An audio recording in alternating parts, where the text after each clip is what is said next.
आपण पाहताय महाधुरळा।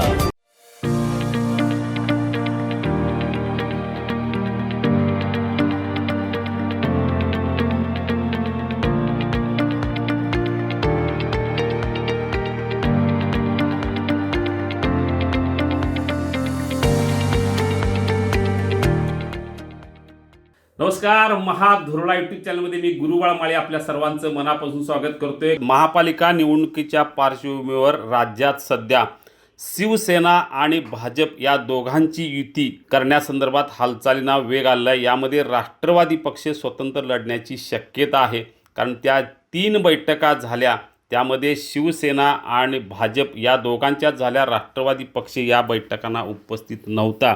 यामुळे आता महाराष्ट्रात काही मतदार, काही शहरात म्हणजे पुणे, मुंबई, पिंपरी चिंचवड, सांगली यासह अन्य काही शहरात शिवसेना आणि भाजप या दोघांचीच युती होण्याची शक्यता आहे।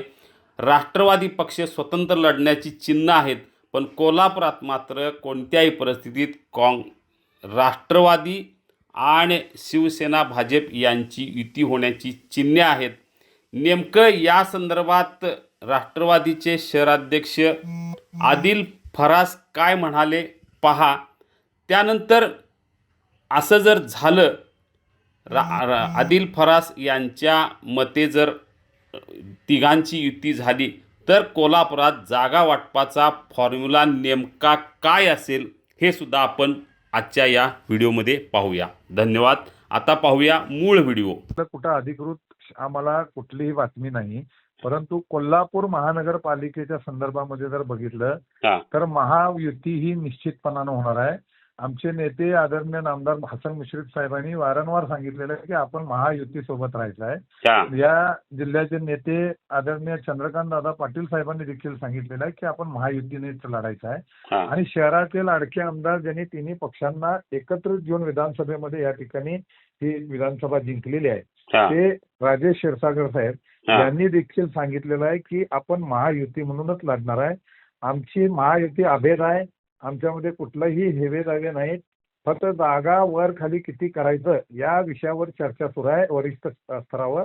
आणि येत्या 2 ते 3 दिवसामध्ये ते सुद्धा या ठिकाणी खुलासा तिन्ही नेते मिळून एकत्रित करतील। जागा वाटपाचा फॉर्म्युला काय ठरलाय की काय त्या संदर्भात चर्चा सुरू आहे? साधारणतः काय जागा वाटप आहे? प्रत्येक पक्षाने आपलं मागणी केलेली आहे आणि भाजपनी चंद्रकांत दादांनी आपल्या वृत्तपत्रामधूनच आम्ही वाचलं होतं की 31 जागा किमान आम्ही घेणारच, अशा 33 जागा घेणार असं सांगितलं होतं, कारण त्यांचे मागच्या वेळेला 33 जागांचा ताराराण्यांनी भाजप म्हणून होते। आणि आम्ही सांगितलेलं आहे की आम्हाला 25 जागा निश्चितपणानं पाहिजे। मान्य क्षीरसागर साहेबांनी देखील या ठिकाणी 27 जागांचा चर्चा केलेली होती। आता शेवटी प्रत्येक पक्षाकडे आपली आपली असणारी ताकद आणि ह्या प्रमाणे आपण मागणी केली। आम्ही गेली 15 वर्ष नामदार मुश्रीफ साहेबांच्या नेतृत्वाखाली कोल्हापूर महानगरपालिकेवरती सत्तेमध्ये आहे। कोल्हापूरच्या जनतेनं राष्ट्रवादीला वारंवार विश्वास दाखवलेला आहे। महाराष्ट्रात काही निर्णय हो, कोल्हापुरात मात्र राष्ट्रवादी महायुती सोबत राहणार असं आपल्याला वाटतं का?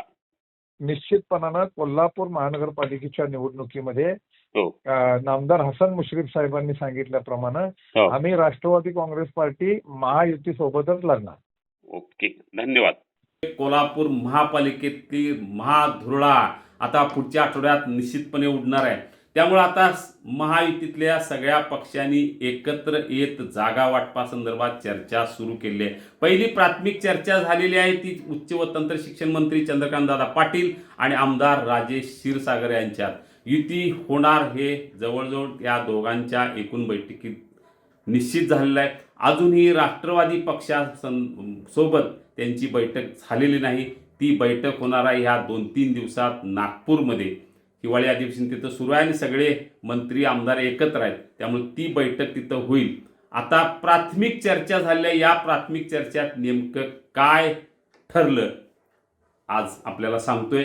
अजूनही आपण जर महाधुरळा हे यूट्यूब चॅनल सबस्क्राईब केलं नसेल तर आत्ताच करा, कारण महापालिकेतल्या इत्तमभूत बातम्या आपल्याला महाधुरळा या यूट्यूब चॅनलवर निश्चितपणे मिळतील। तर झालेल्या एकूण प्राथमिक चर्चेनुसार सर्वाधिक जागा ह्या भाजप च्या पारड्यात पडणार हे नक्की आहे. त्यानंतर 2 नंबरला असेल शिवसेना आणि 3 नंबरला राष्ट्रवादी. सध्या ठरलेल्या एकूण फॉर्म्युल्यानुसार 35 ते 36 जागा या निश्चितपणे भाजपला मिळणार आहेत. त्या पाठोपाठ साधारणतः 33 जागा 31 ते 33 जागा या शिवसेना शिंदे गटाला मिळणार आहेत आणि साधारणतः 14 किंवा 15 जागा या राष्ट्रवादी अजित पवार गटाला मिळणार आहेत. म्हणजे आता फॉर्म्युला ठरलाय तो साधारणतः 35, 35 आणि 11चा, पण काही जागांची अदलाबदल इकडं तिकडं होऊ शकते. कारण अजूनही आता फक्त जागा वाटपासंदर्भात चर्चा झाल्या. उमेदवारांची यादी समोर घेऊन पुन्हा एकदा जागा वाटप होणार आहे. आपल्याकडं असलेल्या सक्षम सशक्त निवडून येणाऱ्या उमेदवारांची यादी द्या असा प्रस्ताव आता पुढच्या बैठकीत प्रत्येक तिघही एकमेकाला देणार आहेत. आणि तेव्हा खरी कस लागणार आहे यादी देताना की सक्षम कोण आहे, आरक्षित जागेवर त्यांचं ते आरक्षणानुसार ती सीट निवडणूक लढवू शकते का याचाही निश्चितपणे विचार होऊ शकतो. सध्या तरी कोल्हापूर महापालिकेत महायुती होणार हे जवळजवळ नक्की आहे. पण राष्ट्रवादी पक्षावर अजूनही काहींचा भरोसा नाही. कारण राष्ट्रवादी पक्षाला कमीत कमी जागा देण्यासंदर्भातल्या हालचाली आहेत. मंत्री हसन मुश्रीफ हे मान्य करणार का हा अतिशय महत्त्वाचा प्रश्न आहे. कारण सध्या तरी त्यांच्याकडं साधारणतः 18 ते 20 सक्षम उमेदवार आहेत आणि त्यांच्या वाटेला जर 11 किंवा 12 जागा मिळणार असतील तर इतरांचं काय करायचं असा प्रश्न निर्माण होऊ शकतो. त्यामुळे साधारणतः 15 जागा ह्या कोणत्याही परिस्थितीत आपल्याला मिळाल्या पाहिजेत अशी एक चर्चा राष्ट्रवादीच्या वतीनं असा एक प्रस्ताव ठेवण्यात आल्याचं समजतं. 15 जागा मिळाल्या तर हा पक्ष निश्चितपणे महायुतीत सहभागी होऊ शकतो. पण आता भाजप किती जागांचा आग्रह धरणार? शिंदे सेनेत गेल्या 2 महिन्यात मोठ्या प्रमाणात जवळजवळ 30 ते 35 माजी नगरसेवकांचा प्रवेश झालेला आहे. त्यामुळे शिंदे सेनेकडे आता उमेदवारांची भरपूर गर्दी झालेली आहे. प्रत्येकाला आता तिकीट कसं द्यायचं हा सगळ्यात महत्त्वाचा प्रश्न आहे. तरीही ज्या माजी काही नगरसेवकांचा प्रवेश झाला त्याच वेळी अनेकांना असं स्पष्ट सांगण्यात आलेलं आहे की आम्ही तुम्हाला तिकीट देऊ शकत नाही, फक्त सत्तेसोबत या, पक्षात या. त्यामुळे आता ज्यांना हे स्पष्ट सांगितले त्यांचं ठीक आहे. पण तिकिटावर डोळा ठेवून जे जे पक्षात आलेत त्यांना जर तिकीट मिळालं नाही तर ते नाराज होणार आहेत. म्हणजे महायुती झाली तर अनेक जण नाराज यासाठी होणार आहेत की आपल्याला प्रवेश घेतला पण तिकीट दिलं नाही आणि हे नाराज सक्षम उमेदवार थेट काँग्रेसचा रस्ता धरणार आहेत. आणि काही करून सक्षम उमेदवार काँग्रेसला मिळू नयेत यासाठी सगळी फिल्डिंग महायुती सध्या लागलेली आहे.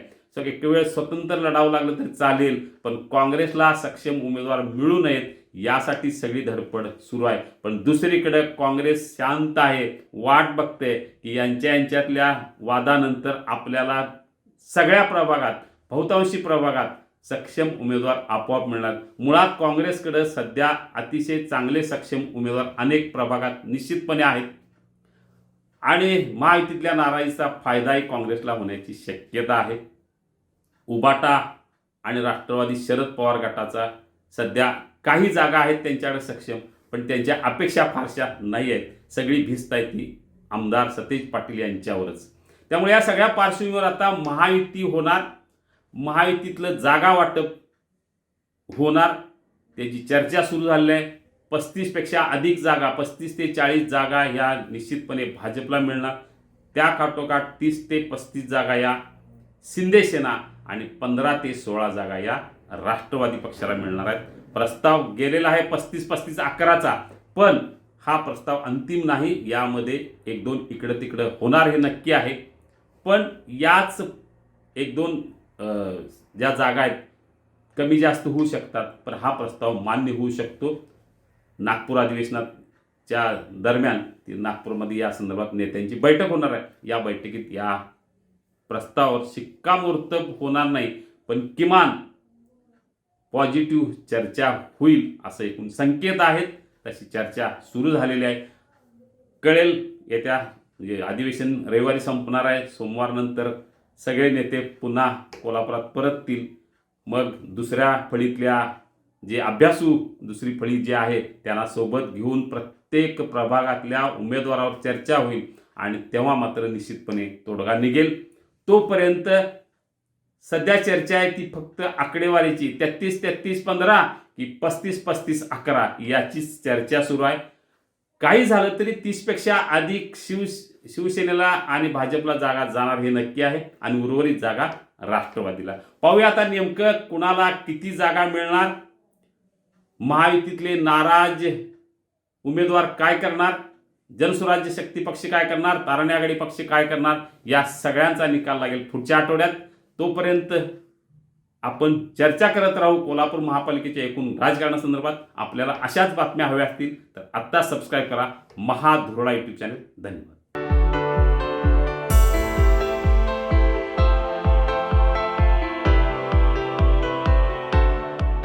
हे आहे गोकुळचं श्रीखंड. अगदी जिभेवर रेंगाळणार. जिभेवरच नाही तर मनावरही रेंगाळणार. गोकुळ श्रीखंड, मनावर रेंगाळणार.